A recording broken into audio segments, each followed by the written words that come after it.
So hello everyone, welcome back to my channel travel with Swastika. তোমরা সকলে কেমন আছো? আশা করি সকলে অনেক ভালো আছো, আর আমিও অনেকই ভালো আছি। তো আবারও চলে এসেছি তোমাদের সঙ্গে নতুন একটা ব্লগ নিয়ে। তো চলো শুরু করা যাক। তো আজকে গিয়েছিলাম স্পেশালি পুজোর ড্রেস আপ কালেকশন এবং ব্যাগের বিভিন্ন কালেকশন দেখার জন্য। তো চলো দেখতে থাকো ব্লগটা, খুবই মজাদার এবং এনজয় হতে চলেছে। ফার্স্ট আমরা মলে যাই এবং শপিং মলে যাই, এবং ওখান থেকে আমরা কিছু ড্রেস কেনার ছিল, তাই জন্য ওখান থেকে আমরা চয়েস করছিলাম। বাট ওখানটায় গিয়ে ড্রেসের কালেকশানগুলো, মানে ওয়ান পিসের কালেকশানগুলো তো আমার মনে হয় না যে অতটাও ভালো ছিল, কারণ আমাদের চয়েস হয়নি। হতে পারে যে তোমাদের মধ্যে কারোর ভালো লাগতেই পারে, তবে টপের কালেকশান আর জিন্সের কালেকশানগুলো দারুণ ছিল। তারপরে এখানে ব্যাগের কালেকশানগুলো দেখো, মানে অনেকটাই ভালো ছিল। তো মানে ওর মধ্যে থেকে পছন্দ হয়েছিল, বাট ভালোই। তো অ্যাকচুয়ালি ওই দিনকার গিয়েছিলাম যে আমার সাথে একটা বোন যাই, তো ওই বোনটার কিছু কেনাকাটি ছিল, তো তার জন্য ওর সাথে গেছিলাম। আর সেক্ষেত্রে আমি ভাবলাম তোমাদের জন্য একটা ভিডিও শেয়ার করা হয়ে যাবে যে এবার পুজোর কালেকশন হিসেবে স্পেশালি কোন ড্রেসটা বাজারে অ্যাভেলেবেল রয়েছে এবং মানে দারুণ একটা প্রভাব ফেলছে যে কোন ড্রেসটা।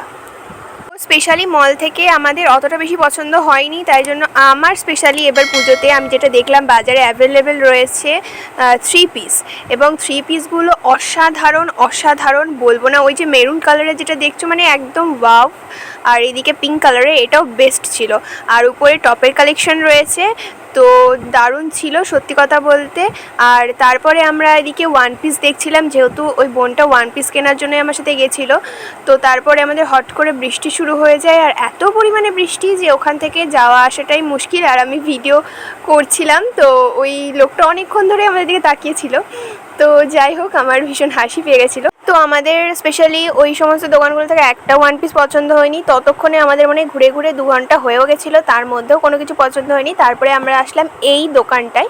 তো এখানটায় এসে শেষমেশ আমাদের ড্রেস আপ পছন্দ হয়েছিল, মানে ওয়ান পিস এখান থেকে পছন্দ হয়েছিল। মানে আমি কতটা খুঁতখুঁতে, মানে তার থেকেও মানে ও বেশি আমার থেকেও খুঁতখুঁতে। মানে সেই আমাদের মনে সারা দিন ধরে যদি বাজারে মার্কেটে ঘুরে বেড়াই, তবুও মানে ড্রেস সিলেকশন করতে পারবো না যে হ্যাঁ এটাই নেব, এরকম একটা ব্যাপার। তো তারপরে আমরা ওখান থেকে সমস্ত কিছু কিনে, তারপরে আমার একটু কিছু মেকআপের জিনিস কেনার ছিল, সেগুলো সব কমপ্লিট করে চলে আসলাম সোজা একদম স্টেশনে। তো এসে ভাবছিলাম, মানে ট্রেনের অপেক্ষা করছিলাম। তারপরে হট করে আমার সামনে পড়লো একটা কুলফির দোকান, তো সেখান থেকে কুলফি খেয়ে নিলাম। তো আমার কুলফি খেতে দারুণ লাগে। বগুলা স্টেশনের ওখানে স্পেশালি যে কুলফির দোকানটা থাকে সেটা সত্যি খুবই ভালো। তারপরে আমরা কিছুটা রিলস এবং ফটো তুলে নিলাম। অ্যান্ড দেন আমাদের ট্রেন চলে আসলো, এবং আমরা ট্রেনে করে পুরো ঝিকঝিক করে বাড়ি চলে আসলাম। তো তোমাদের কার কার পুজোর শপিং হয়ে গেছে অবশ্যই কমেন্টে জানিও, এবং কি কিনলে, স্পেশালি কোন ড্রেসটা তোমার ভালো লেগেছে, তো সেটাও কমেন্টে জানিও। আর তো চলো ব্লগটা এখানেই শেষ করছি। ভালো থেকো, সুস্থ থেকো। Thanks for watching.